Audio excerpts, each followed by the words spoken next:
देश में यूजीसी नियमों को लेकर बवाल लगातार जारी है। पहले जब यूजीसी नियम लाए गए तो एक पक्ष इसके विरोध में प्रदर्शन करता रहा और फिर जब 29 जनवरी को सुप्रीम कोर्ट द्वारा इन नए नियमों पर रोक लगा दी गई तो अब दूसरा पक्ष इन नियमों को लागू करने को लेकर प्रदर्शन कर रहा है।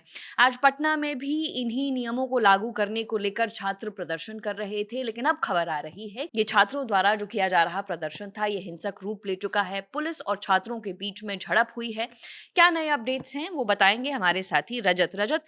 इस वक्त पटना में क्या चल रहा है, क्या नए अपडेट्स हैं, कैसे ये प्रदर्शन जो है हिंसक झड़प में बदल गया? बिल्कुल, जैसे कि आपने ज़िक्र किया कि ये महज़ पटना में नहीं हो रहा है, पहले जी। लखनऊ में शुरू होता है, फिर इलाहाबाद में शुरू होता है, उसके बाद अब डीयू और जेएनयू में भी हो रहा है और उसी क्रम में आज पटना में इतना हिंसक पहले भी पटना में कुछ-कुछ प्रदर्शन हुए हैं, मगर लेकिन आज जो प्रदर्शन हुआ है, वो बड़ा हिंसक हो गया है। जी। दरअसल पटना कॉलेज के स्टूडेंट्स हैं, वो निकले थे, उनका लक्ष्य था कि पटना कॉलेज से गांधी मैदान तक मार्च करेंगे और नारेबाज़ी करेंगे। जी। लेकिन बीच में जेपी गोलंबर पे पुलिस ने बैरिकेडिंग करके उन्हें रोका।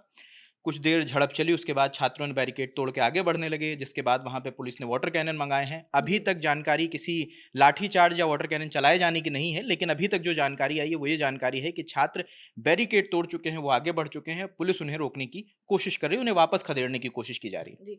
आप हमारे पीछे जो तस्वीरें देख जी। पा रहे होंगे ये उसी प्रोटेस्ट की है, अलग से भी ये तस्वीरें हम आपको दिखा देंगे। तो यहाँ पर आप देख ही सकते हैं कि किस तरह से पुलिस रोकने की कोशिश कर रही है छात्रों को, लेकिन छात्र रुकने को बिल्कुल तैयार नहीं है। बिल्कुल, इनका प्रोटेस्ट लगातार यही है क्योंकि 29 से पहले प्रोटेस्ट ये चल रहा था कि यूजीसी के जो नए नियम हैं, उन्हें वापस लिया जाए। जी। अब प्रोटेस्ट चल रहा है, एससी, एसटी, ओबीसी वर्ग के छात्र सड़कों पर उतरे हैं, उनकी लगातार माँग ये है कि इन रूल्स को लागू किया जाए। जी। हालाँकि जब मैं प्रोटेस्ट लगा प्रयागराज में कवर कर रहा था, तो कई छात्रों ने उन्होंने कहा कि हमें जो जनरल कैटेगरी की जो माँगे हैं, उनसे कोई दिक्कत नहीं है। जी। उन्हें भी शामिल करना चाहिए और जातिगत भेदभाव किसी के साथ भी हो सकता है और कोई भी वर्ग उसे कर सकता है। जी। लेकिन इन नियमों को लागू करा जाना चाहिए क्योंकि ज़मीनी तौर पर जो हालात नज़र आते हैं, उनमें इनकी बहुत ज़्यादा ज़रूरत है। क्योंकि जो 2022 के नियम थे, वो उस तरह से लागू नहीं हो पाए, जिस तरह से लागू किए जाने चाहिए थे। हालाँकि छात्रों का ये भी कहना है कि इनमें कुछ कमियाँ हैं क्योंकि कई चीज़ें स्पष्ट नहीं है। हालाँकि जब 29 जनवरी को सुप्रीम कोर्ट में सुनवाई होती है, तो सुप्रीम कोर्ट में भी यही टिप्पणी की जाती है कि चीज़ें अभी उतनी स्पष्ट नहीं हैं, इसका मिसयूज़ हो सकता है। हालाँकि उसके भी जो छात्र प्रोटेस्ट कर रहे हैं, उनका अलग-अलग वर्ग कहना है कि मिसयूज़ का ज़िक्र तभी का बात क्यों आता है जब शोषित वर्ग के अधिकारों की बात होती है, तभी इसका ज़िक्र क्यों आता है। हालाँकि इसमें एक पॉइंट ये भी है नेहा कि जी। जो एससी-एसटी वर्ग के जब छात्रों से आप बात करेंगे, उसमें वो कहते हैं कि अगर जो 10 लोगों की कमिटी बननी है, जिसका मैं एक बार वो भी बता देता हूँ कि उसमें कौन-कौन रहेगा। 10 लोगों की जो कमिटी बननी है उसमें और इस कमिटी का नाम है जो इक्वल अपॉर्च्युनिटी सेंटर का ज़िक्र कर रहे हैं जिसमें 10 लोग होने हैं, जिसमें एक हेड ऑफ इंस्टीट्यूशन होगा, 3 प्रोफ़ेसर होंगे और 1 स्टाफ मेंबर होगा, 2 रिप्रेजेंटेटिव स्टूडेंट्स होंगे जी। और उसमें ये जो कुछ रिज़र्व्ड कैटेगरी के जो लोग हैं, ओबीसी होगा, एक पर्सन विद डिसेबिलिटी होगा, एससी-एसटी कम्युनिटी का होगा और वुमेन होगा। जी। तो छात्रों का कहना है कि ये डिसाइड नहीं हुआ है कि वुमेन कौन होगी। वुमेन जनरल भी हो सकती है या जो विकलांग होगा वो भी जनरल हो सकता है। तो आप किस आधार पे कह रहे हैं कि सवर्णों का वहाँ पर रिप्रेजेंटेशन नहीं है? और जो बाकी ऑफ़िशियल जो अपॉइंट किए जा रहे हैं, उनमें भी सवर्ण होंगे क्योंकि छात्रों का कहना है कि अगर डेटा उठा के देखा जाए, जो यूजीसी ने जारी किया है कि जी। तमाम ऐसे इंस्टीट्यूशन हैं जहाँ पर 80% ओबीसी वर्ग की सीट्स खाली हैं। तो ओबीसी छात्रों का कहना है जब हमारे वहाँ पर रिप्रेजेंटेटिव ही नहीं है, तो इस कम्युनिटी में हमारे लोग वहाँ पर शामिल कैसे होंगे? और जब तक हमारे लोग वहाँ पर नहीं होंगे, जी। तब तक हमारे हक का फैसला हमें नहीं मिलेगा। रजत, पहले जब सुप्रीम कोर्ट द्वारा रोक नहीं लगाई गई थी उस वक्त भी आप ग्राउंड पर हुँ, थे, आप अलग-अलग बिल्कुल। यूनिवर्सिटीज़ में जाकर आप रिपोर्ट कर रहे थे। ज़ाहिर-सी बात है जब हम यहाँ से देखते हैं तो चीज़ें बहुत अलग दिखती हैं, लेकिन जब आप ग्राउंड पर जाते हैं तो चीज़ें आपको बहुत अलग दिखी होंगी।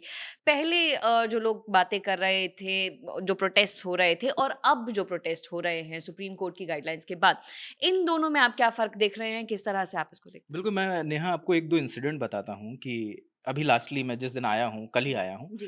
परसों शाम मैंने प्रोटेस्ट कवर किया। उसमें प्रोटेस्ट ये था कि आयशा और समाजवादी छात्र सभा के छात्र इसको प्रदर्शन कर रहे थे। उनका मकसद था कि उन्होंने एक ज्ञापन तैयार किया था राष्ट्रपति के नाम जी। और वो जिलाधिकारी के दफ्तर जाना चाहते थे और वहाँ पर प्रदर्शन करके अपना ज्ञापन सौंपना चाहते थे। उसी तरह उन्होंने प्रदर्शन किया।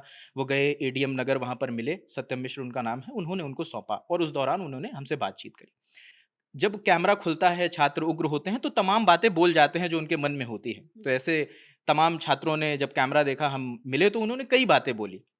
हालाँकि जब वीडियो पब्लिश होने का वक़्त आया, जैसे वीडियो पब्लिश हुई उसके महज़ 5-10 मिनट के बाद लगातार छात्रों कई लोगों का मेरे पास कॉल आया कि भैया मुझे डराया जा रहा है, मैंने गलती से उस समय आपको देख के बोल दिया मगर अब ये लोग बड़ा धमका रहे हैं। ऐसे कई वीडियोज़ भी आए हैं, कई स्क्रीनशॉट्स आए हैं, कई उनका आरोप है कई ऐसे सोशल मीडिया ग्रुप्स बनाए गए हैं जिनमें हमें धमकाया जा रहा है। उस क्या वीडियो छात्रों ने आपको बताया कि उनको कौन धमका रहा है? वो लोग बहुत डरे हुए हैं। हालाँकि एट द एंड हमने उस पोर्शन को चॉप कर दिया क्योंकि 10 मिनट के अंदर वरना वो यहाँ तक कह रहे थे कि उन्हें लोग जान से मारने तक की धमकी दे रहे हैं। तो ये एक थोड़ी विडंबना है कि अगर छात्र अपनी बात रख रहा है तो एटलीस्ट इतनी आज़ादी होनी चाहिए कि उसे डर और दबाव का सामना ना करना पड़े।